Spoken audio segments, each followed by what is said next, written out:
Cleanup continues at the site of a pipeline leak in Harwood, North Dakota that spilled more than 100 barrels of gas into the surrounding area. With more than 7,000 miles of pipeline in North Dakota, there's a good chance you live or work near one. Valley News Team's Cornelius Hawker shows us where some pipelines are in the valley and tells us what commonly causes leaks.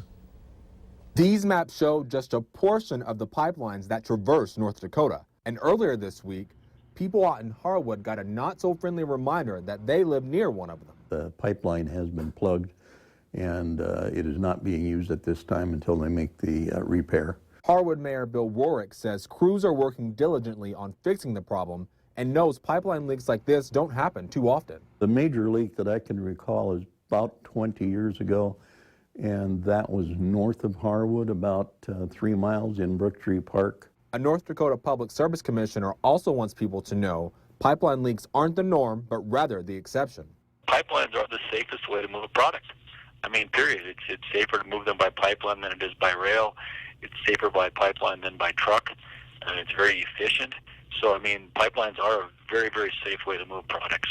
If there is a leak, one of the main causes behind it may surprise you. Is when pipelines do fail, by far and away the biggest reason that there's pipeline failure is third-party damage.